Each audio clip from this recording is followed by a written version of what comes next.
Sis, let me ask you this. How long have you been waiting?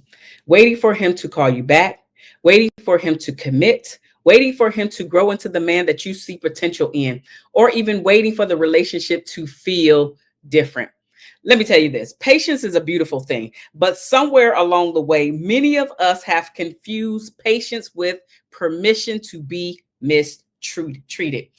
The truth is, patience without a plan can quietly become self betrayal. You're not just waiting on him, you may be putting your dreams, your heart, and sometimes your worth on pause. That's why today we're talking about the price of patience in love, how to know when waiting is wisdom and when waiting is a way of abandoning yourself. One of the first things that came to my mind when it comes to patience and how we're looking in these relationships and is, are we waiting in wisdom or are we waiting and it's going to be used against us in some way? It is the silent cost of time. What do I mean by that? Every season that you wait in limbo is a season you cannot get back. Every season that you wait in limbo is a season that you cannot get back. And sometimes what feels like just waiting is actually shaping your future. Let me tell you this that I found. The average woman spends 1.5 to 2 years in uncommitted relationships before leaving. 1.5 to 2 years in uncommitted. This is a situationship. I talked about situationships last time. If you have yet to watch that episode, then check that one out after you check this one out. Because again, I am not about making it about the other person. The other person has their own flaws and the things that they have to work on, that ex-partner of yours.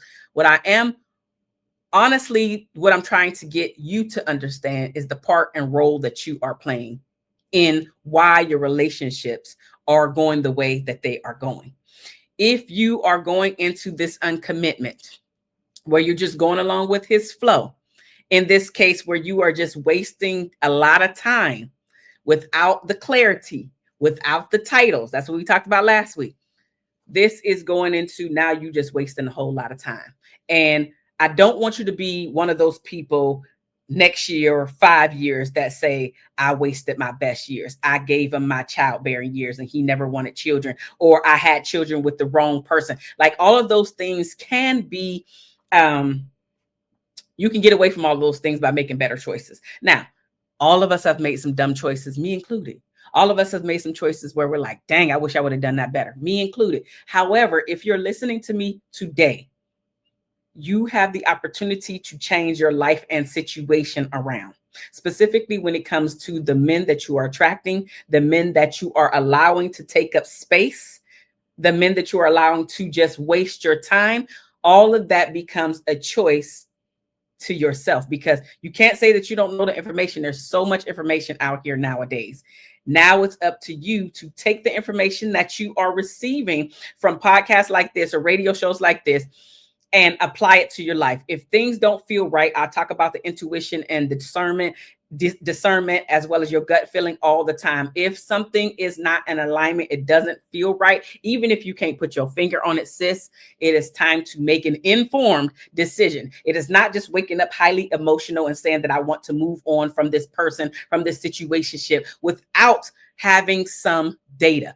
I talk about collecting the data, because that's exactly what you're doing when you are dating. You're not just going willy-nilly into these relationships or situationships and not gathering what you need. What I would rather you do is be very intentional about how you are dating so you can get the outcome that you want.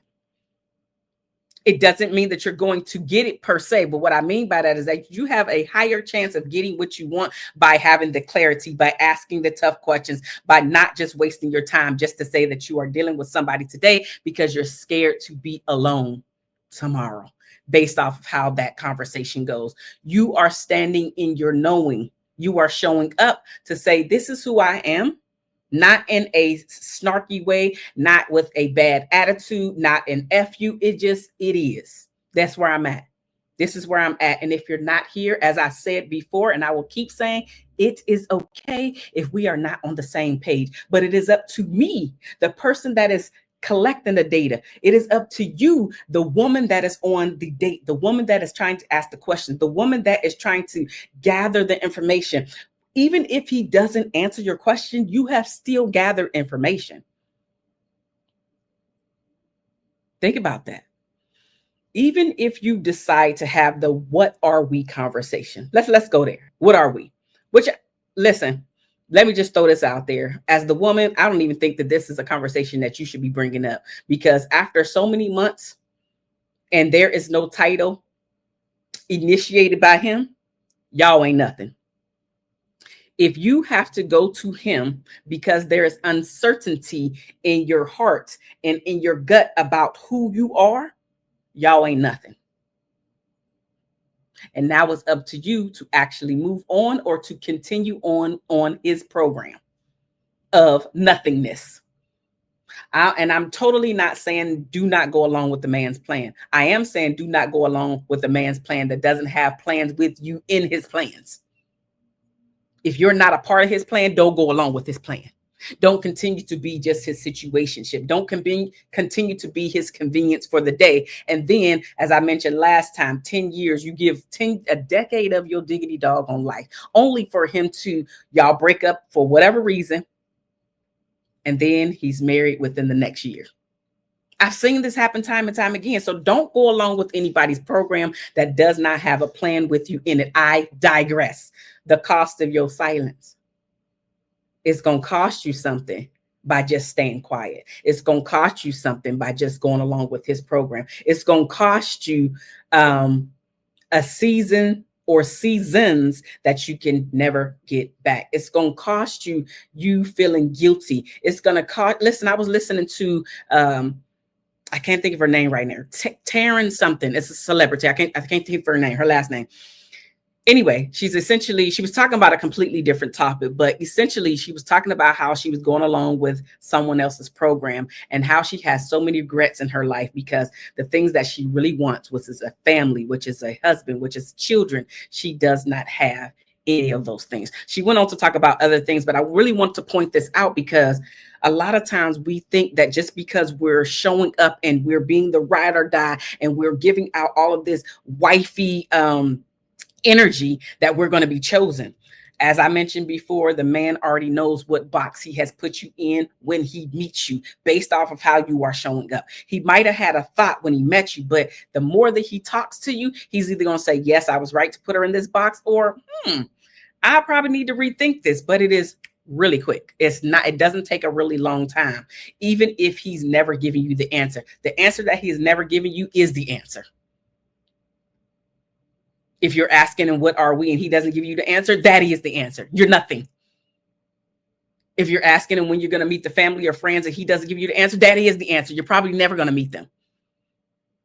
Like, we have to really get out of these fantasies and see people for who they are and how they're showing up, and stop blaming the other party, i.e. the partner, for your life turning out one way or another, because now you have the information. And once you have the information, you have to stop blaming it on the other person, because that's not taking accountability for your life. That's not taking accountability for your actions. That's not taking accountability for your choices. You are choosing to stay in a situationship that is not healthy for you. It is not progressing your life. It is not progressing the two of you. And just because you're spending time with that person, it does not mean that the two of you are progressing together. Let's talk about the hope trap. Hope is very powerful. It is. It can make a lot of things and people continue to go forward just by the hope. This happened before and I got out of this thing. It can keep you going. So hope is very powerful, but hope without evidence can be harmful. Okay, so let me just tell you about this rat experiment. And you may have heard this before, but there's this rat experiment where they had put rats in water. And the first set of rats, they just let them drown, right? They let them drown. The rats couldn't get out, whatever. And it was only for like a couple of minutes. They drowned, okay? The next set of rats that they put into this water, Just before they were getting ready to drown, they picked them up, they took them out of the water, they dried them off, they fed them, they allowed them to chill out for a minute. I forgot how long the minute was. Let's just say 12 hours. They allowed them to just kind of be. Then they put them back in the water because the experiment was to see how hope is playing a part in their survival. This set of rats swam for, if I'm not mistaken, it was just under 72 hours, just because they had that hope that they would be saved again. This is the same in your relationship. If there is no evidence given that he has ever helped you in a way to help pull you out of the water per se, if there's no evidence of that, he's always let you drown. He's always let the ball fall. He's never helped you to recover. There is no evidence to say that he is for you. Then why are you wasting your time with this person? Why are you keep giving, only to be taken, and then disappointed when your needs are not met? Take accountability that you are doing this to yourself. I love you. Nobody has told you this, but there is a price to your patience. There is a price to you just waiting. And that price could be your self-betrayal. Your price could be you figuratively being the rat in the water that just gives up and drowns. Can't keep hoping that he's going to get himself together. Do not confuse his potential with his patterns. If the pattern is that you keep reaching out, keep asking for help, but he's never around, like he never answers or calls back days later when the crisis is over, or you get a chance to actually share said crisis with him and he's never able to help you. And I'm not just talking about monetary. Monetary is one thing, like giving you money to help you fix the problem. That's one thing. But can he give you suggestions? Maybe he don't have the money to help you, but can he give you suggestions? Can he send you to his person or his people that have helped him in the past? Is he able to help you in some way to get back on your feet? If the pattern has shown he's never been there for you in that way, or when you do get a chance to ask him about or get his feedback, i.e. his help or something like that, and he still drops the ball, he ain't for you. He ain't for you. And it's not to say that he's a bad person. You just have to recognize when a person is for you and when a person is not for you. It doesn't mean that he's a horrible person because he doesn't want to stand up for you in that way. It's just he ain't for you. And so why keep wasting your time on somebody that's not for you? Why keep giving your energy to someone that is not for you? I recognized this a long time ago. I only want to be in rooms with people that want me in rooms with them. I only want to be in rooms with people that are actually feeding into me. It doesn't mean that they can't critique me, but by and large, it has to be more giving of positivity towards me with us in our relationship. This is friendships. This is familial relationships, and absolutely partnerships. Anybody can get thrown to the side. That's where I'm at because I'm totally about my peace. You see this gray hair? It's not up here just for the play. It's not up here just for the play. It's up here because this is where my wisdom, this is where my discernment, this is where I'm not allowing to allow those patterns to keep replaying over and over again. These are my choices, the things that I want in my life. And if you're not in my life for a reason, it's because something is not sitting right with me when it comes to you. And I had to make the choice to stay with your BS or move on and feel at ease with my own. And I choose my own and the ease. That's where you have to be at. That's where you have to be at. Sometimes we confuse loyalty with love. Black women in particular are often praised for being that ride or die. We're often praised for being that ride or die. But at what cost? Are you giving everything again to this man who has yet to show up for you in that way? You're his ride or die. But I want you to ask yourself this: is he your ride or die? Has he introduced you to his people? Has there been a situation where somebody was talking bad about you and he came to your defense? Even if he didn't agree with what was being said, he might have had a conversation with you later on about said topic, but in front of everybody, he had your all the way back. True love does not require self eraser to prove loyalty, meaning you ain't got to get rid of your own self in order to be loved on and accepted into. Mm-mm. Sometimes we're staying despite the broken promises over and over again because leaving feels disloyal. And that's disloyal to who? Disloyal to yourself, disloyal to him. Who are you being disloyal to by choosing you, by leaving, by making room for your real man that's supposed to be coming up in here, in your face, in your space, helping you, you serving him, y'all building together, y'all talking about life, and not only just talking about and planning the goals, you're actually taking steps toward reaching said goals together.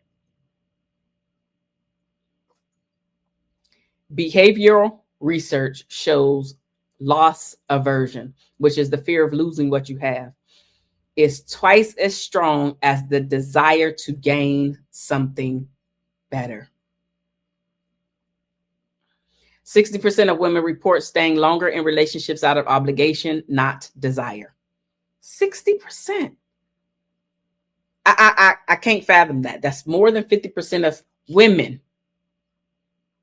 that are reporting this. So I'm sure the number is higher, but these are people that's reporting it, that they're staying longer in relationships out of obligation, not desire. Why? Your time is going to cost you something. Your time is you losing yourself by staying there. Your time is your self-esteem crashing every day because of the things that you're deciding and choosing to put up with. The situationship that you're choosing to stay in, and or the relationship, because maybe you have the title, but you're deciding, you're choosing to stay in a relationship that is harmful to your health, that is harmful to your mental, that is harmful to your spiritual, that is harmful to your financial. One relationship that I was in, it was detrimental to my financial. And halfway through that relationship, I noticed the pattern. And I'm saying halfway because it's me looking back on it, right? Halfway through the relationship, I noticed the pattern where I was always giving. And I'm totally, if we are doing this thing together, it's a we thing because it's not necessarily my money, even though, yes, I'm making the money that I'm helping you with. Yes, I get that. But if it's a we, it's a we. But that's me, right? So halfway through, I noticed that it was me as always the giver, and he was always the taker. And one day I had to just wake the hell up. And I just made a clear decision. I wasn't going to be the giver no more. Guess how long that relationship lasts? It didn't. But I made a conscious decision because I wanted to see, was it just monetary? Or was there some other things that were going on? When we start paying attention, we can't just jump off the bridge because we see one thing. I wanted to collect my data, just like I mentioned to you. Collect your data so you can make an informed decision when it's time for you to walk away and or stop doing the thing that is crushing your soul. What I noticed about that particular relationship was that my bank account was depreciating instead of appreciating. It was decreasing at a rapid rate instead of increasing. You're supposed to be helping me add to my life, add to my bank account, not depleting because you're here.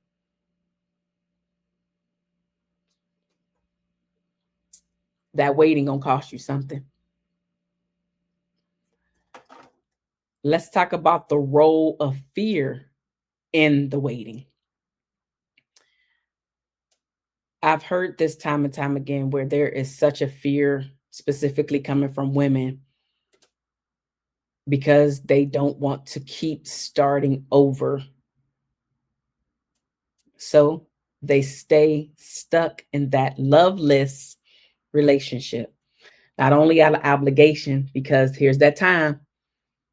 I spent so much time with this person. I've given them 7 years. I've given them 5 years. I've given them 10 years. I've given them 20 years.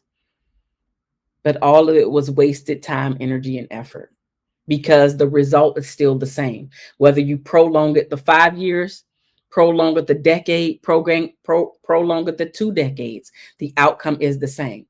Breakup or divorce, the outcome is still the same, where you're no longer with this person. So why not end that sooner than later? Don't stay there out of obligation. Break the cycle. Don't be a part of the 60% that are staying because of obligation. Be the 40% that is like, nah, I'm good. I don't want to stay longer than I feel is necessary, because I've given too much time, because I don't want to start over, because who gonna want me now I have X amount of kids. I've heard that too. A man ain't gonna want you after 3, 4, 5 kids. Yes, he will. Listen, I've had evidence for that too. My stepdad has been in my life for as long as I can remember. And honestly, I only know he's my stepdad because they told me he was. That's how long he's been in my life, since I was a little tyke. I'm saying all that because my mama had 7 kids when them two started a relationship. They weren't married yet. When they started a relationship, she had 7 kids. So your 3 kids, there's a man out there that wants you with 3 kids. There's a man that wants you with 5 kids. There's a man that just want you. It doesn't matter the amount of kids that you have. Again, and I've seen it more than one time, but I know firsthand, secondhand, because I was a child. So I know secondhand, but I was able to see it. Loved all of us. Don't let nobody put that in your head that nobody's going to love you because of the amount of kids that you have. Don't do that to yourself. That's their fear. Don't let somebody else's fear be your fear. If it's your time to walk away for whatever your reasoning is, don't let you stay there because of the number of children that you have with this other person. Because the truth of the matter is, you're not helping the children that are in that relationship with you, that are seeing all the toxicity and will repeat the same generational curses that you are displaying in front of them. Or they'll go to the opposite extreme and be the opposite of who you are, and still shutting down and not allowing anybody into their lives. Don't think staying helps. I remember my sister, the sister that I'm speaking about has now passed away, rest her soul. And I remember my sister was getting ready to divorce her husband. They never did get to the divorce part, but I remember this one line where she was talking to her child, who was a grown adult at this time. And she was telling him, hey, you mean your dad is getting divorced and whatever. And I know that they talked about more than that, but essentially my nephew's response was, it's about time, Mom. Now, again, they still never made it to the divorce before she passed away. But hearing one of your children say it's about time, children know way more than we give them credit for about our relationships, about our marriages, especially the children that are in the same home. We could pretend, we could try to hide things. They know when you are not right. They know when the two of you are off kilter. They know when y'all are placating in front of them. Your waiting is costing you something. Is your waiting costing your children the potential life that they will have based off seeing your life? This fear creates these emotional handcuffs, which keeps you there. This is disguised as patience. As I mentioned before, maybe your example about the years being there is, I invested 5 years. I can't start over now. Well, yes, you can. You still breathing. You can start over. It's just a matter of taking that fear out of it. It's not to say that some things aren't going to be hard and there's some other things that you wanted to do and There's a lot of death that comes with the ending of a relationship, because there is the death of the partnership that you got to think about, right? There's the death of the in-laws, especially if you had a great relationship with them. Even if you didn't, there's the death of the in-law. And I'm specifically saying the ones that affect you in a way like, man, I don't want to lose them that way, right? There's the death of the potential of where you thought this relationship and what the two of you were going to build together, that dies because you're no longer together. There could be the death of what you thought your child or children were going to experience by coming from the two parent home. So there's a lot of death that comes from the ending of a relationship. And I totally get it. I firsthand understand that. But let's talk about what you gain after you've gone through your grief process, right? What you gain is clarity. What you gain is peace. What you gain is your joy. What you gain is your happiness. What you gain is you back, front and center. Front and center. The waiting is going to cost you something. Lower self-esteem the more that you stay around. Confidence is shot the longer you stay around. As I mentioned, your finances could be shot the longer that you stay around. Your mental, you being sick constantly, like that was another thing that I had to deal with. I didn't know how to a correlation or a connection, which is just the common cold. How often are you sick by just being in this relationship? I remember I was sick all the time, and it really baffled me because I was never a sickly child. So I'm like, why am I always sick in this marriage? It was costing me being sick all the time. Left the marriage. Sickness is only every once in a while. Present day, only every once in a while. Peace. There is a price to be paid with your patience, with your time. The emotional toll of the limbo. Living in uncertainty keeps your nervous system on high alert. That constant waiting produces stress, it produces anxiety, and it erodes your self worth. Like maybe your thing could be where you're checking your phone obsessively, feeling rejected every time it doesn't ring or he doesn't answer a text or anything of the above. Sis, boundaries are love of self.